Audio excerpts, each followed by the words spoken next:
The following podcast is brought to you by the Johners Podcasting Network, found exclusively at WrestlingWithJohners.com.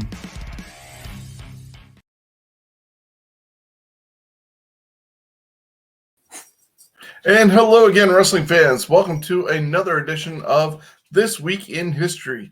Today is January 13th, and we are looking at the week of January 7th to the 13th with a lot of title changes going on, a ton of birthdays that happened in between these 7 days, should I say. And there's a lot to get through. Got a lot going on for next week, but this week we're going to do the 7th to the 13th. As I said, we got the births, deaths, some superstar spotlights, you name it. A couple of events that did actually happen during that time. And we're going to get all to that. But I want to thank you for joining us on YouTube and Facebook, listening to us on Stitcher, Spotify, iHeartRadio, or anywhere else you get your podcasts from. We definitely appreciate it. And we encourage you to join us on social media. Send us your thoughts and be part of the show. We want to hear your memories as well as us sharing our own memories of these great events. But we can't do that until we go over to Niagara Falls and say good evening to Jonesy. How are you, sir? I feel wonderful and wanted. Yes, it's always nice to have that happen. And, it's not a bad Thursday night. A little brisk. The temperatures are dropping, but the snow hasn't been falling. So at least that's what's going on here in London. I don't know what's going on in Niagara or anywhere where our listeners are, but that's my report. It was very foggy this morning into the noon hour, and then it cleared up. But it was, I'd say you couldn't see about 30 feet in front of you. Yeah, that was the situation this morning as well. So you made up this list, and I was able to edit it down and juggle things around, but it is a mighty big list of title changes that happened during this time, and a bunch of headlines that made news during it as well. So if you're ready to go, so am I. All right, then let's kick her off with January 7th, 20 years ago in 2002, Triple H made his return to the WWE after suffering a career-threatening torn quadriceps injury the previous May. After the rousing ovation from Madison Square Garden crowd, Triple H declared that he would enter the Royal Rumble match later in the month. A match, spoiler alert, a match he would go on to win. Oh no, you spoiled it. Yes, I did. January 8th, 24 years ago, 1998, WCW presented the debut episode of Thunder from the Ocean Center in Daytona Beach, Florida. Credited on orders of billionaire Ted, WCW President Eric Bischoff was reluctant to go with another 2 hours of weekly wrestling programming. Pro would be canceled by TBS in January of 98, plus worldwide in syndication. To make room for another big show in not helping matters, Time Warner, the parent company of WCW, was under a hiring freeze, so no new people could be brought in to run the show. Also, the show ate into WCW's profits as the company was responsible for all production costs, which ran from $12 million to $15 million a year, and WCW added additional house shows to help ease the burden. And that's one thing that with WCW, I believe it was, I want to say even their pay-per-views, they didn't get that money. Yeah, that was going into like a full Turner Broadcasting pot, and they barely even got some of their advertising revenue and stuff like that. Meanwhile, that was what was bringing in a lot of money, especially at that time, for Time Warner, and making them as popular as they were for the eventual merger that they did with IOL. And that was just recently an anniversary as well, I believe, this week of that happening. But yeah, it's just they didn't appreciate what they had with the fact that WCW was doing as good, if not better, than Andy Griffith and the Mayberry Show for their ratings. Yeah, That's all it was based on. Was you either had wrestling or you had Andy. Yeah. Unfortunately, Time Warner kind of crapped all over WCW, especially in their dying days. Yeah, and there's a whole book about it by Guy Evans. That a lot of people think it's a lot of the writing that was a downfall, but it was bad business as well that didn't help. And when you're scrounging around to get the best out of what you have, and every cent that you're making is being taken away, you wonder why it went downhill and failed. Yep. It was awful for them.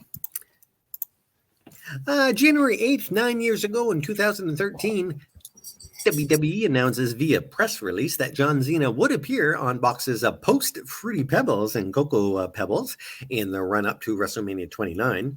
This would not be the first time Cena appeared on the cereal boxes. He did this in the run-up to WrestleMania 28. He was, in fact, running around like a big bowl of Fruity Pebbles, at least according to The Rock.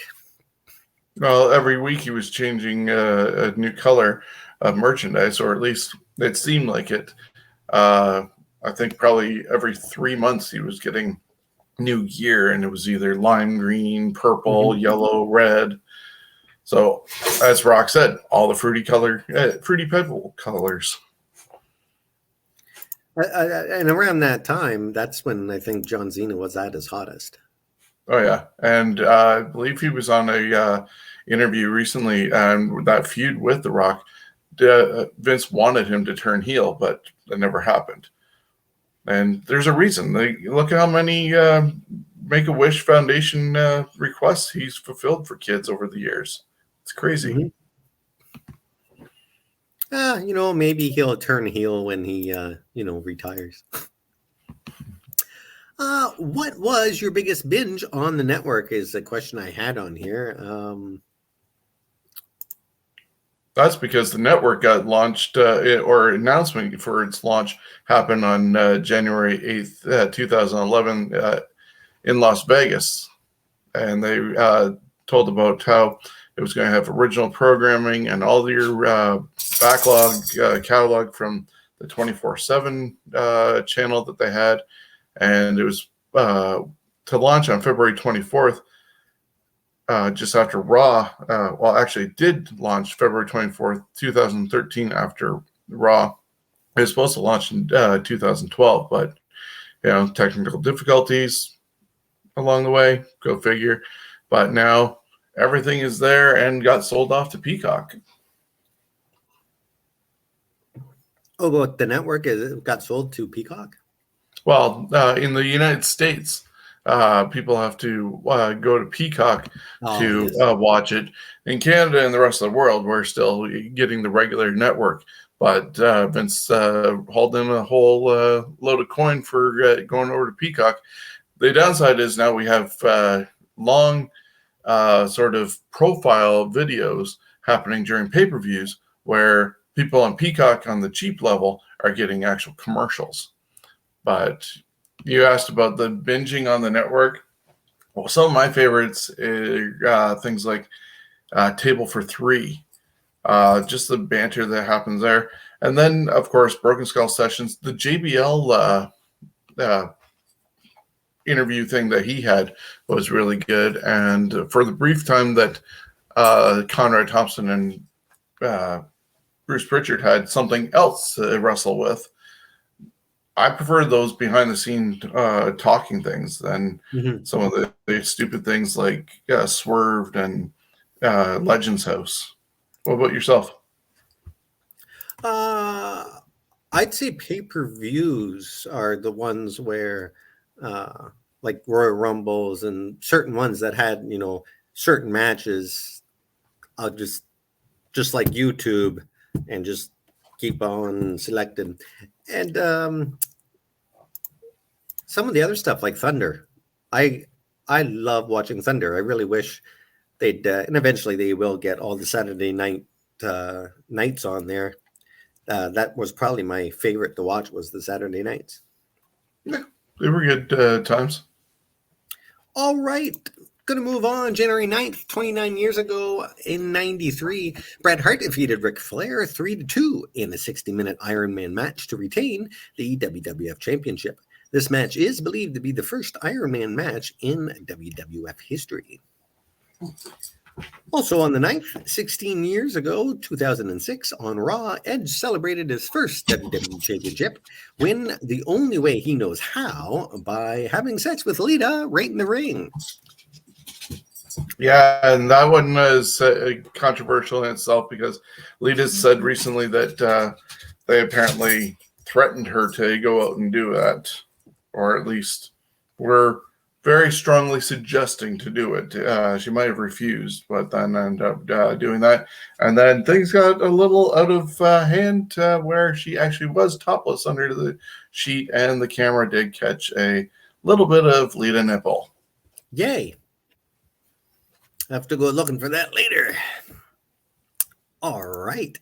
Also, the 9th, 13 years ago, 2009, Stone Cold Steve Austin was announced as the headliner for the WWE Hall of Fame class of 2009. 13 years ago, 2009, there were cuts at WWE as the company announced that 10% of their workforce was being let go. Among those receiving their pink slip, former IC champ D'Lo Brown and Val Venus.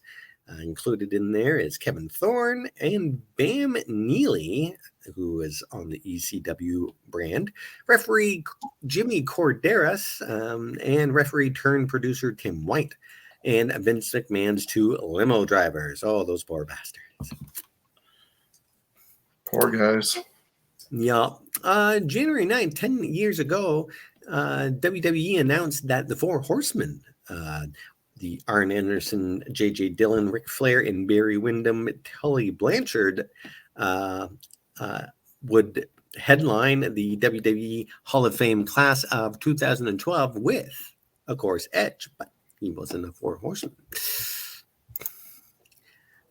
January 10th, 28 years ago, 1994, WWE presented the Raw first anniversary special. Wow, 28 years ago. They're getting very close to 30 years. That's pretty crazy. Next January. Yeah. January 10th, 24 years ago, the WWF and Mike Tyson agreed on a deal that would bring the former World Heavyweight Boxing Champion to appear at WrestleMania 14. It was considered a gamble for the WWF, considering he was coming off snacking on Evander Holyfield's ear during a heavyweight title match in June of '97.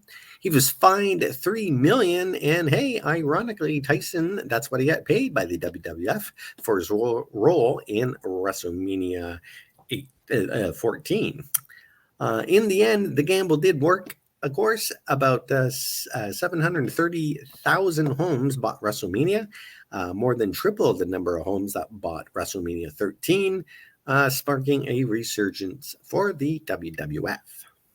Yeah, and he was at the Royal Rumble, I think, the night before that, and then got brought into the Raw show the next night, and as the top of this graphic here has where the encounter with Steve Austin happened, and he flipped him off, and the little scrum that happened, and Vince yelling at Austin that you ruined everything, and Austin being dragged away.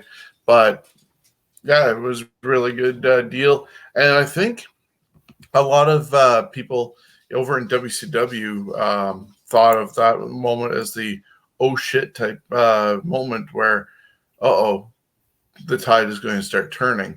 There's a couple of moments where different WCW superstars were just like, and that was part of it. And then I think then obviously WrestleMania was, and I recall seeing a Kevin Nash interview where he talks about that. And he approaches Sullivan after, I think the night after WrestleMania, and they had their show, and both of them were just like, WrestleMania is going to kill us, or kill them. And they knew that the tide was going the other way. Yep, WWFE they are a heavyweight. And even though that at times the product kind of stinks, all in all, throughout the years, I'd say the wrestling has just gotten better.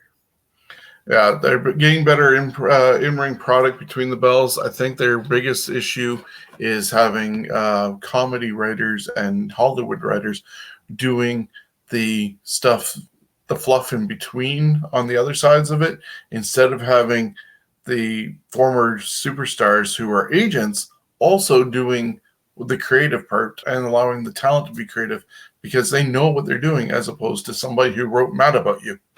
Yeah. All right. We got January 10th, 22 years ago, 2000. On Nitro, WCW World Heavyweight Champion Bret Hart and Kevin Nash fought to a no contest. It would be Bret Hart's final match as a full-time performer. Hart was suffering from post-concussion syndrome in the wake of a Goldberg kick at Starrcade about 2 weeks earlier. Hart would work through the concussion, including doing a hardcore match with Terry Funk at the January 4th Thunder taping. Also, January 10th, 11 years ago, 2011, Shawn Michaels, just 9 months removed from retirement, is announced as the headliner for the WWE Hall of Fame class of 2011. Not overly surprising when he loses his career to The Undertaker. You knew the following year he's probably going to be in the Hall of Fame. Mm-hmm. We got a bunch of birthdays to go through. Starting with January 7th, we got Alicia Edwards, who turned 35. Darby Allin turned 29. And Chavo Guerrero Sr. is a ripe 73. Would have been. Oh, sorry, would have been. I don't. Did the would have been get taken out, maybe? Yeah. Chavo Classic. Hey, as long as you remember. We got January 8th, we got Bushwhacker Luke at 75. Bull Nakano, 54. Chris Masters is 39. Todd Grisham turns 46. And Ruby Soho, Todd Grisham and Ruby Soho, who's 31, are January 9th. January 10th, it's a happy 44th birthday to Sharona Mona Marie Reiher Snuka Polamalu. Oh, gotta give myself Barry Horowitz on the back here. But she is best known to wrestling fans as Tamina Snuka. And also on the 10th, it would have been a happy 50th to Brian Christopher Lawler, who, of course, is the son of wrestling legend Jerry the King Lawler. Yeah, I'm not sure if they've solved what happened to him in his jail cell with the alleged hanging suicide of himself, which obviously Jerry feels that was not true. I'd have to look back and see if anything's come about it. I know Jerry definitely was not in agreement with the autopsy results, or at least the speculation of what happened to his son. Even though Brian was in a bad place, it wasn't in that bad of a place. So it's a shame that the Crown Prince, shall we say, has passed with Grandmaster Sexay, who would have been 50. We got a superstar spotlight January 10th. It's a happy 52nd birthday to Marcus Alexander Bagwell, a.k.a. Buff Bagwell. Bagwell, of course, is best known for his time in WCW from 91 to 96. Bagwell had won 4 WCW tag titles with 3 different partners, two of them being one of them being Too Cold Scorpio, the Patriot twice as one half of Stars and Stripes, and with Scotty Riggs as one half of the American Males. Buff would be a popular babyface for years until he joined the NWO and was absorbed into hanging out with Big Papa Pump. He would join WWE and fade into the abyss. I liked Bagwell, the younger Bagwell. Once he got to Buff, yes, I think he was better, say, in front of a camera, but his wrestling skills just didn't seem to He seemed to be better when he was in the tag team, when he was younger. Exactly. And he debuted at in 1990. His birthday is January 10th, and just turned 52. Missy Hyatt ended up helping him get into the business. He worked as the fabulous Fabian when he first got into it, and then in Global as the handsome stranger. He'd wear a mask and hand out roses to ladies at ringside. Of course, as you mentioned, WCW worked for WWE basically only one night where he stunk up the joint with Booker T on Raw. World Wrestling All-Stars, that was somewhat the in between of WCW and the birth of TNA he worked for, and of course TNA, NWA TNA he worked for.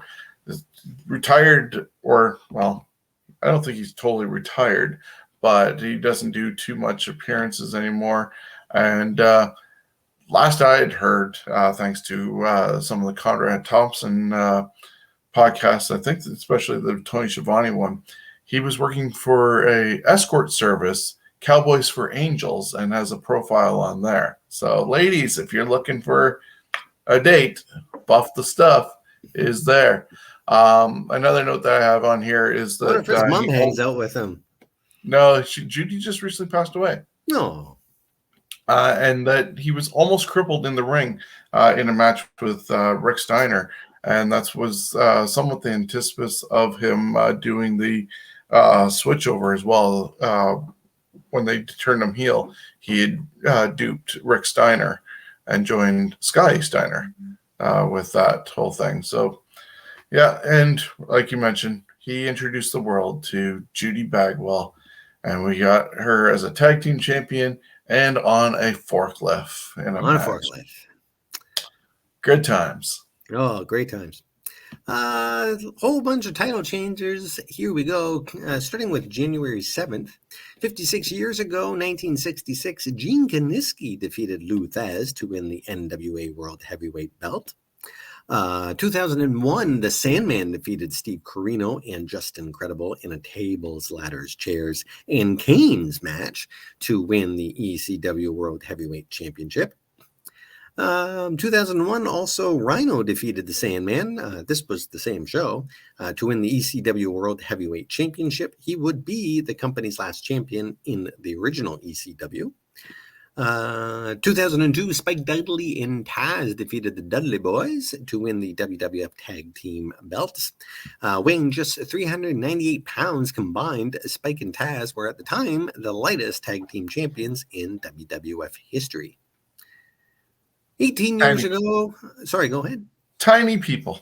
Mind you, that Taz, if he would have been taller, he would have been a monster. Because though he was short, he was pretty damn thick. Oh, yeah. 18 years ago, 2004, at an NWA TNA weekly pay-per-view taping, Chris Sabin defeated Michael Shane, Christopher Daniels, and Loki in an Ultimate X match to win the TNA X Division Championship. 15 years ago, in 2007, Tokyo, Japan, the Briscoes, Mark and Jay, defeated Yoshinobu Kanemaru and Takahashi Sugiura to win the GHC Junior Heavyweight Tag Team Championship. 14 years ago, 2008, at an Impact taping, Awesome Kong defeated Gail Kim to win the TNA Knockouts belt. Moving on to January 8th, 56 years ago, 1966, Tim Woods defeated Mad Dog Vachon to become the new AWA World Heavyweight Champion, or so he thought. AWA President Stanley Blackburn overturned the decision a week later when replay shows Woods had his foot on the ropes during the fall. The match was ruled a no contest, and the title returned to Vachon, who would defeat Woods in the return belt. Mr. Wrestling 2. Mr. Wrestling 2. I might have seen him wrestle. I can't remember. I know I seen one of them. Anyways, January 8th, 27 years ago, 1995, on a live edition of WCW's main event, Arn Anderson defeated Johnny B. Bad to win the WCW World Television Championship. These are all in the 8th. 1998, the debut episode of Thunder is most noted for the vacating of the WCW World Heavyweight Championship belt, following 2 controversial bouts between Sting and Hollywood Hogan. In 98, Juventud Guerrero defeated Ultimo Dragon to win the WCW Cruiserweight Championship. 19 years ago, in 2003, at an NWA TNA pay-per-view taping, America's Most Wanted Chris Harris and James Storm defeated the Disciples of the New Church, Brian Lee and Slash, to win the NWA World Tag Team Championship. In 2006, Edge defeated John Cena in just 106 seconds to win the WWE Championship. Yeah, this was the first cash-in ever of the Money in the Bank. Edge won it at WrestleMania, and it was a great concept. It was the first one to do it at the time, and nobody knew how the concept was actually going to work, whether he had to declare it or anything like that, if you hear anything behind the scenes. And then just at the New Year's Revolution pay-per-view, yeah, it was time to pull the trigger, and Vince came out and introduced Edge as cashing in his briefcase. He handed it over to Vince, ran down the ring, and Cena had just finished a Elimination Chamber match and retained the title that night, only to get hit with a spear. And as you said, 106 seconds later, new champ, first-time world champion. And, well, we talked about that just a couple minutes ago about how Edge and Lita ended up celebrating that first title win. But, yeah, it was a great way of showing what the Money in the Bank was going to be or could have been.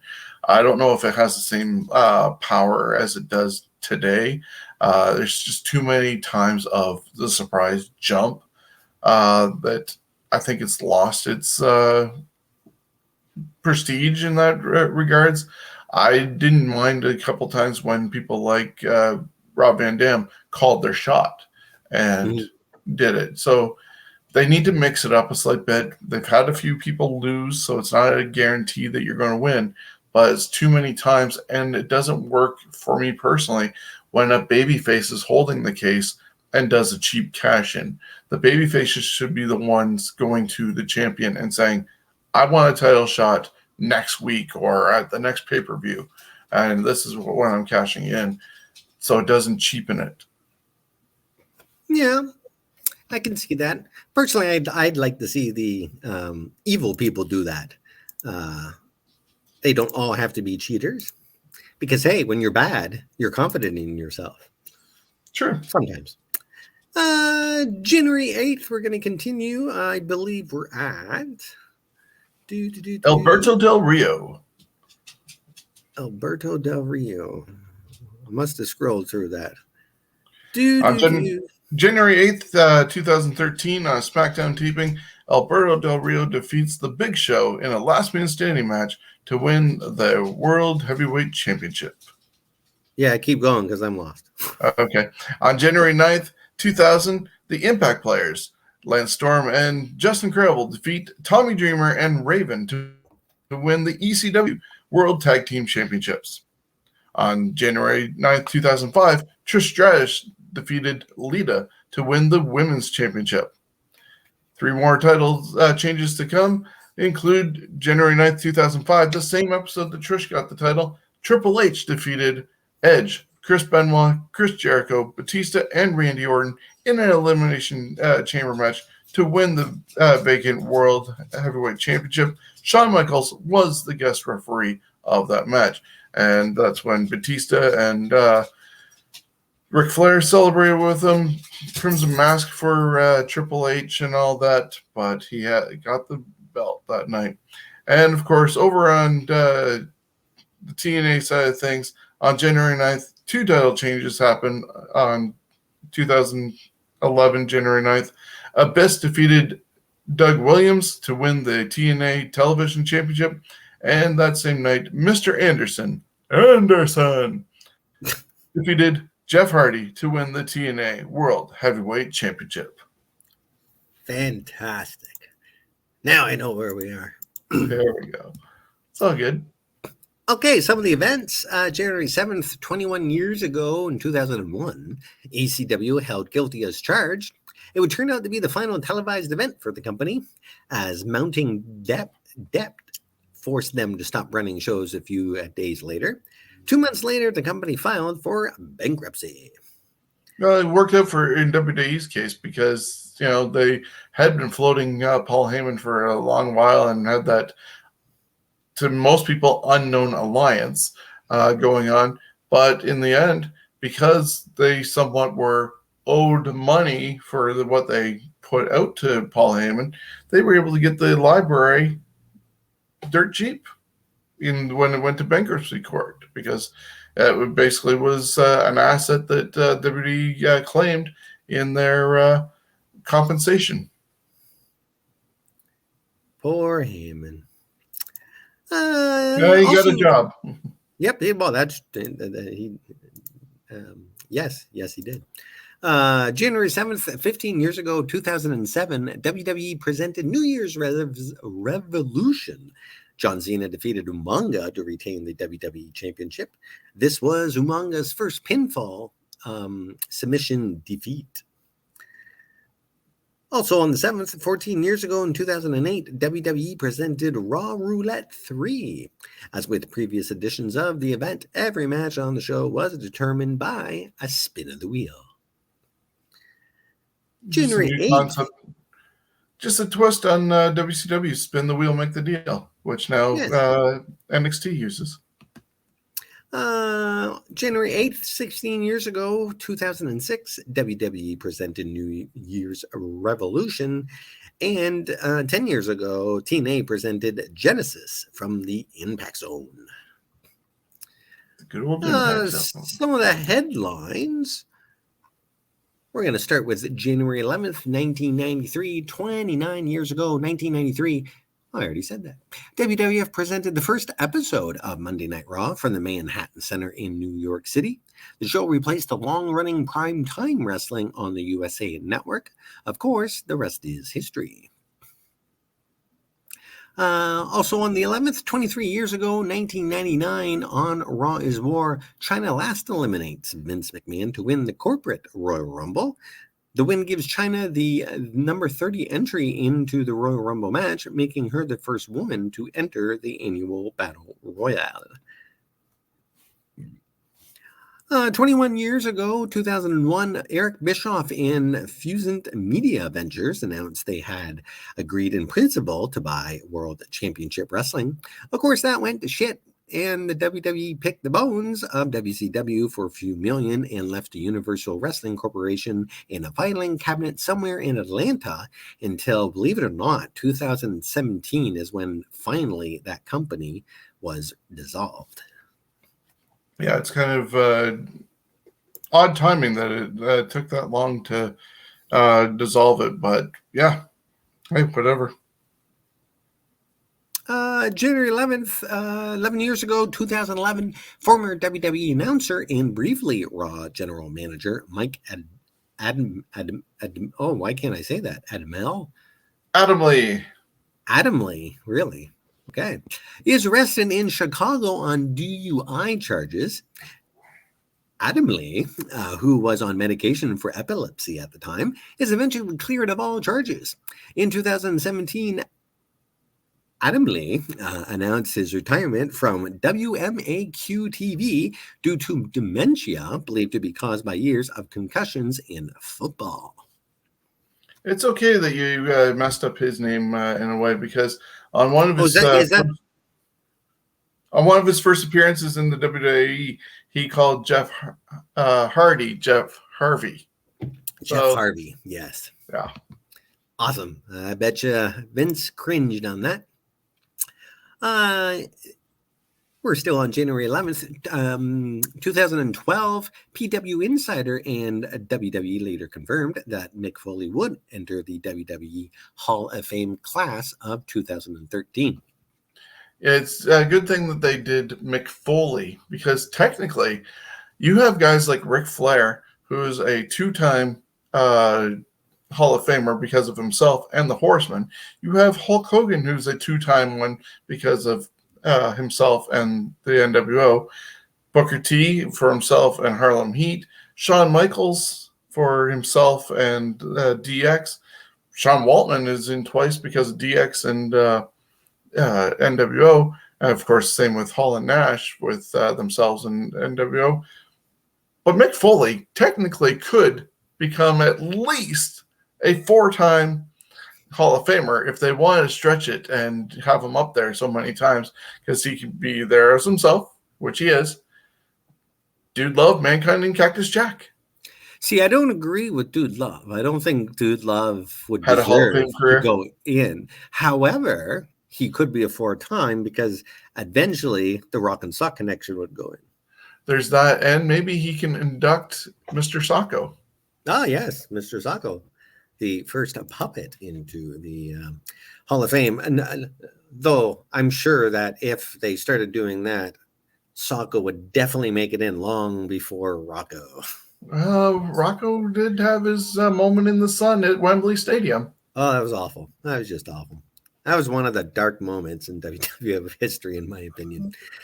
January 13th, 31 years ago, 1991, Chris Chavis makes his professional wrestling debut for Larry Sharp's World Wrestling Alliance in Philadelphia.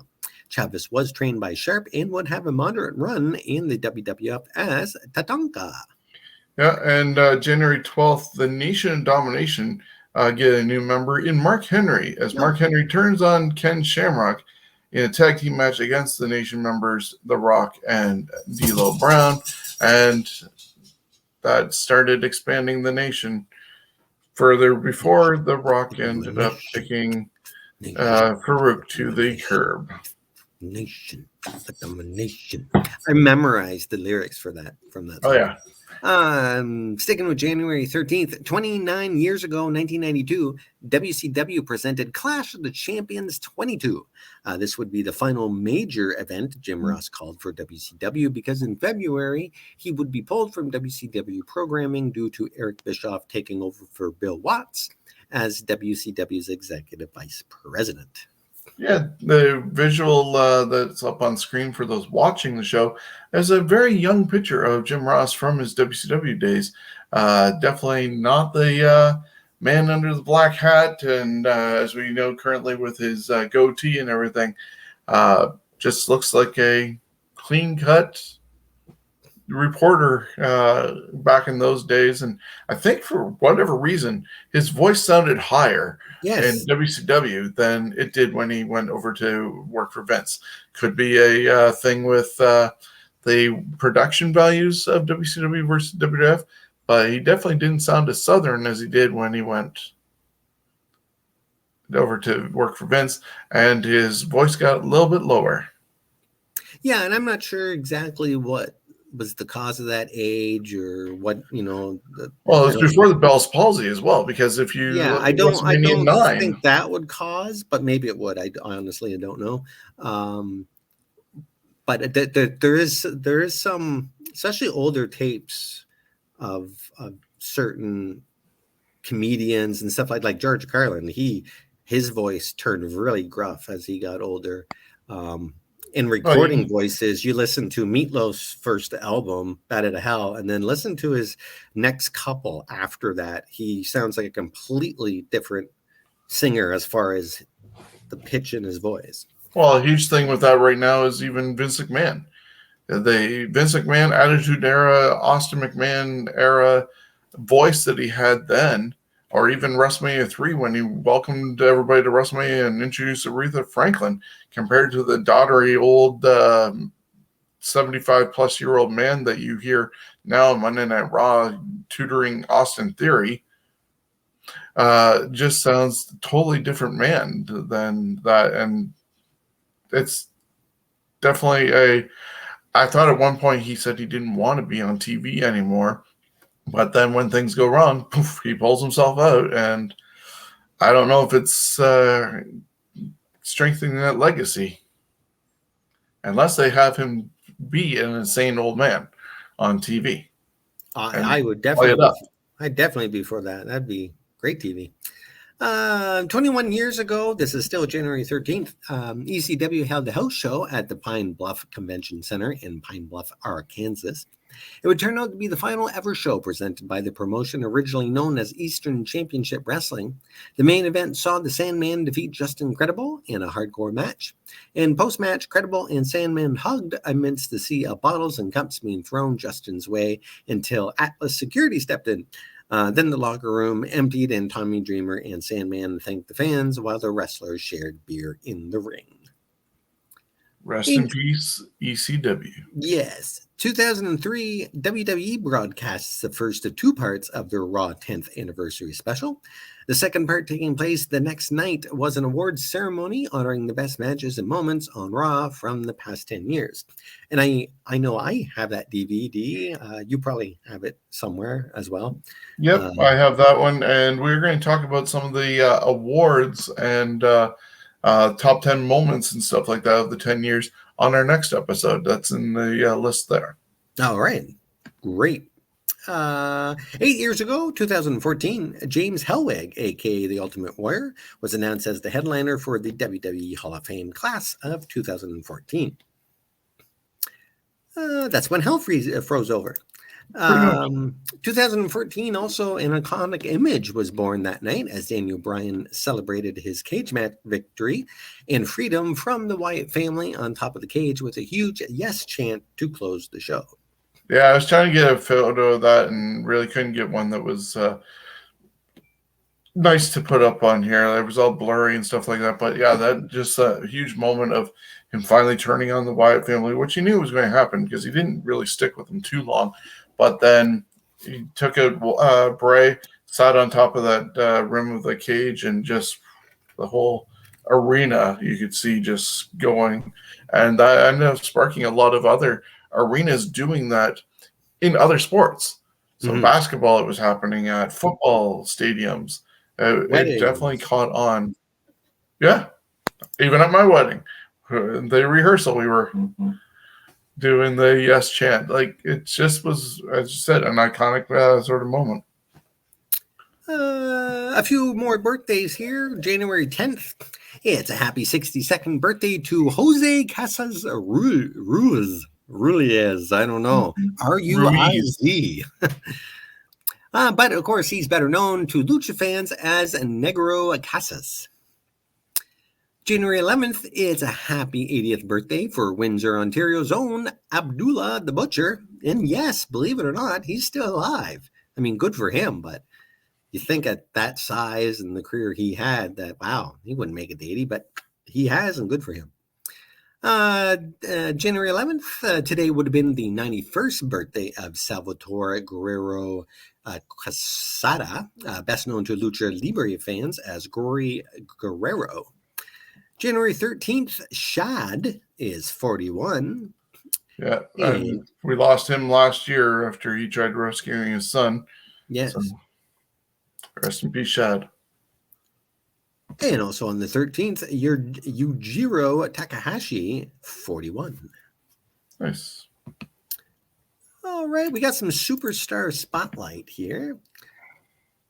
January 12th, today would have been the 56th birthday of Gertrude Elizabeth Vachon, best known to wrestling fans as Luna Vachon. Over the course of her 22-year career, she wrestled for promotions such as the World Wrestling Federation, Extreme Championship Wrestling, the American Wrestling Association, and World Championship Wrestling. She was inducted into the WWE Hall of Fame class of 2019 under the Legacy Wing. As a child, Gertrude Vachon wanted to continue her family's wrestling legacy. Attending wrestling events she used to play in the ring, which often resulted in training with various stars. Her family objected to her entering the wrestling business and tried to, pardon me, I got a burp. And tried to, I didn't even know that word there, dissuade her? Yes. It's not a word I normally use. So anyways, they didn't want her to, as they considered a wrestler's life at the time too harsh for a female. Andre the Giant took her on a trip to Paris in 1974, also tried to persuade her not to become a wrestler. Around the age of 16, she began training under her Aunt Vivian, and then later the fabulous Moolah. Yeah, so I'll take over a little bit of this and let you rest your voice. She was born in Atlanta, Georgia, to Charles Henry Wilkerson, a hotel owner, and Rebecca Van Pierce. Luna was adopted by Paul Butcher Vachon in 1966 when he married her mother, Van, his second wife, and continued to raise her as his daughter after the marriage split. Luna's biological father, Charles Wilkerson, committed suicide in his hotel, and Butcher Vachon was staying in that hotel in Atlanta. He then met the devastated widow, Van, while she was grieving at the hotel. And by virtue of the adoption, she is also the niece of Mad Dog Vachon and Vivian Vachon. Luna was married 3 times, including to Gangrel, or David Heath. They got married on a Halloween whole thing. There was videotaped and stuff like that. She has 2 sons from her first marriage. Her son, Van, was a contestant on Hell's Kitchen a few seasons ago. And Luna was diagnosed with bipolar disorder. She became a born-again Christian in 2004 after attending Athletes International Ministry Conference. She was baptized by fellow wrestler Nikita Koloff alongside her then husband, David Heath. In 2007, she worked as a tow truck operator in Port Richey, Florida. You want to tag back in? Luna was honored in April 2009 as the 44th annual Cauliflower Alley Club reunion, given the Ladies Wrestling Award in Las Vegas, Nevada. Around Christmas of 2009, Vachon's house was destroyed by a fire in which she lost her wrestling-related memorabilia and other possessions. On the morning of August 27, 2010, she was found dead by her mother at her home in Pasco County, Florida. She was 48 years old. According to the District 6 Medical Examiner's Office in Florida, she died from an overdose of Oxycontin and benzodiazepine. Investigators previously found crushed pill residue and snorting straws at multiple locations inside Vachon's house. Luna became addicted to medication at some point and underwent rehabilitation paid for WWE, which she completed in 2009. Yeah, I know you're sucky end for her. I was a fan of hers. You didn't get to see her, wrestle as much as you'd like to see her wrestle. For some reason, they just didn't use her a whole bunch in the ring. But I just... Well, that's the odd thing, because looking through her Wikipedia list to try and find accomplishments, she didn't really hold any titles, didn't hold any major titles in WCW or WWE, WWF at the time. She was the antagonist to whatever champion, in this case was usually Medusa at the time. And then, of course, we saw her in her lovely feud with Doink and Dink, being the main squeeze of Bam Bam Bigelow. And she was doing the dominatrix thing with the artist formerly known as Goldust when Dustin split from Terry. So she was put in that role. She was oddly enough put in a role, I guess, somewhat managing Shawn Michaels, but not at one point with WrestleMania 9 when she showed back up there. Just, it was an odd casting for her that I don't know if they knew what to do with what they had. Yeah, she was entertaining, and I thought she was kind of she was actually a good-looking lady if you took off all the makeup and all that.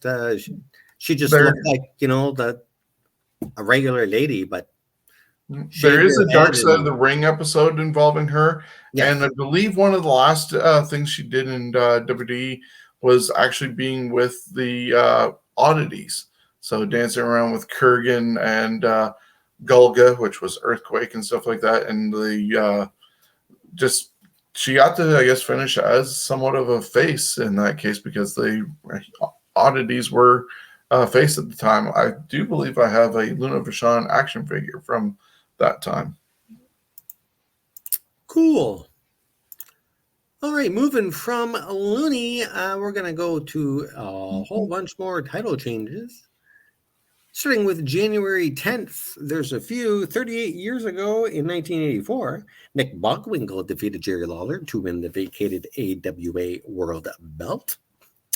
In 1994, in one of the bouts, the 1-2-3 Kid and Marty Jannetty defeated the Quebecers, Jacques and Pierre, to win the WWF Tag Team Championship. In 1999, Taz defeated Shane Douglas by submission to win the ECW World Heavyweight Championship. 2006 saw Dave Bautista vacated the World Heavyweight Championship. Moments later, SmackDown General Manager Theodore Long declared that the title wouldn't be vacated long. It would go to the winner of a 20-man Battle Royal to take place later that night. Also 2006, on the same day, Kurt Angle, who was a member of the Raw roster at the time, won that 20-man Battle Royal, last eliminating Mark Henry to win the World Heavyweight Championship. Moving on to January 11th, 31 years ago in 1991, Ric Flair defeated Sting to win the NWA World Heavyweight Belt. The win also made Flair the first ever WCW World Heavyweight Champion. Flair remains the champion until he leaves WCW in July for the WWF. And that's the belt he brought with him to, I think we first saw it in the hands of Bobby the Brain Heenan at SummerSlam, but then he had it with him when he went on the Funeral Parlor and all those other times until WCW kind of went after WWE, but it was his property at first because at that time you had to put down a deposit. And when he left WCW, they didn't give him back his money. So he took his belt with him. I think we have talked about it on other occasions, especially in November when we were talking about the Survivor Series. He had the whole gimmick of carrying around the real world's championship, but when the whole back and forth between WCW and WWF happened over the use of the title, they started blurring it out, and at one point he was carrying around a tag team championship and holding up to the camera, but because it was blurred out, only the fans in the audience saw that it was a tag title and not the big gold. Yeah, you think they just make up a fake one, but yeah. We got January 10th, 2006, Kurt Angle, who was a member of the Raw roster at the time, already did that one. Oh, never mind. January 11th, 29 years ago, 1993, at a WCW Saturday night, Dustin Rhodes defeated Ricky Steamboat by countout to win the vacated NWA WCW United States Championship.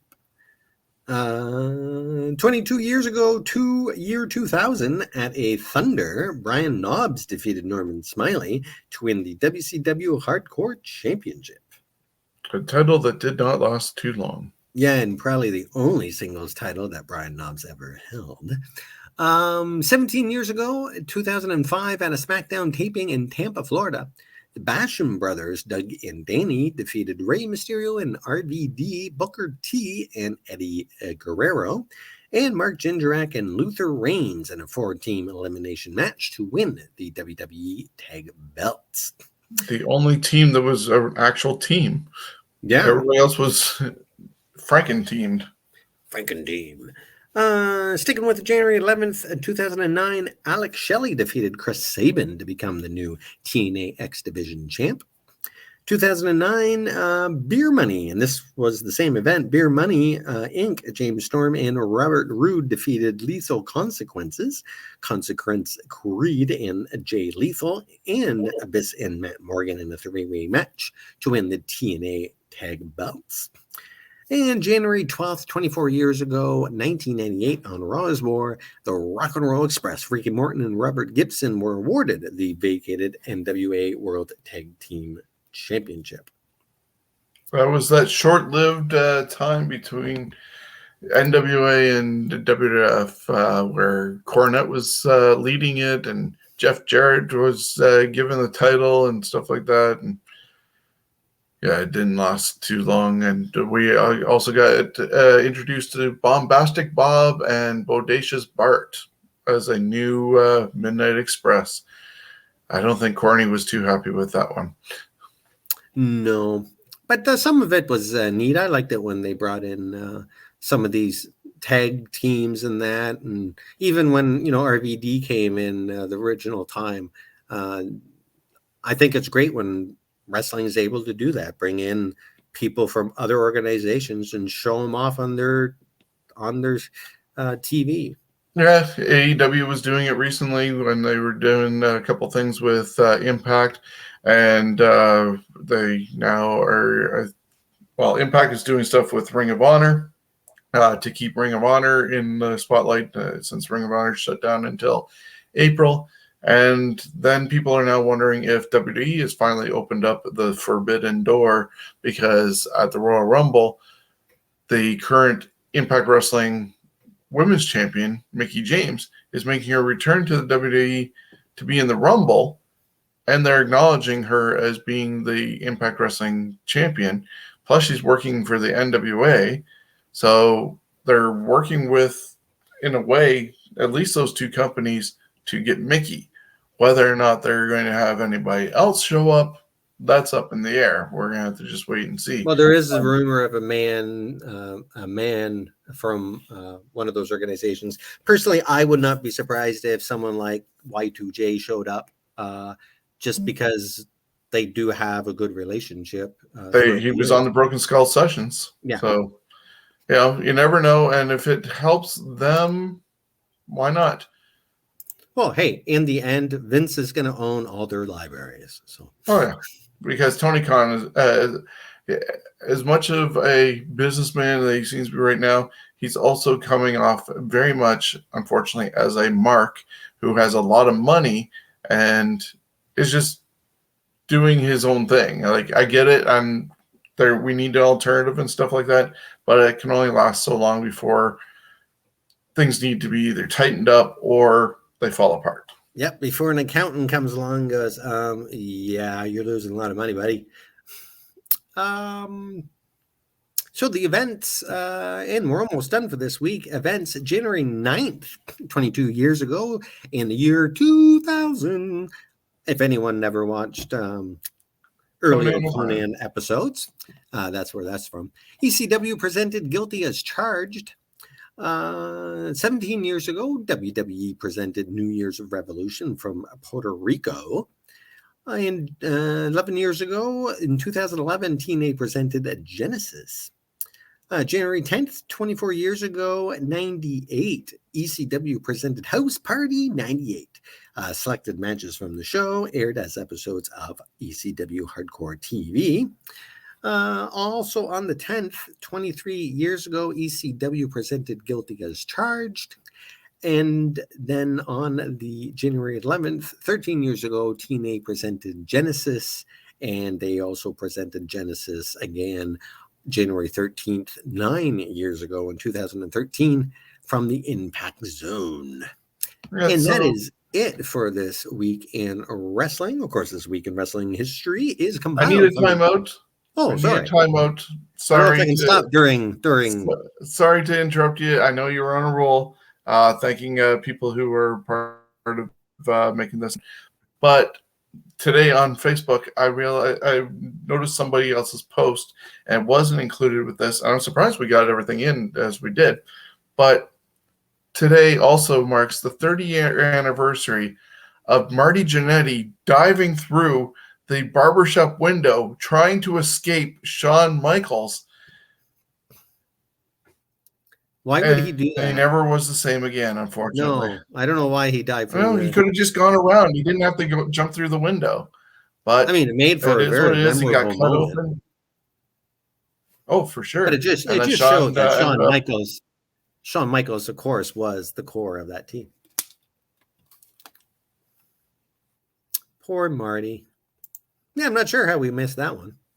Oh, well, my bad. So, in recap, this week in wrestling I don't know history, if I noticed it this morning. is compiled from the vast land of Google, Wikipedia, You can proceed with our thank yous. KHITs.com. Sorry? Oh, you're lagging. That's why. Okay.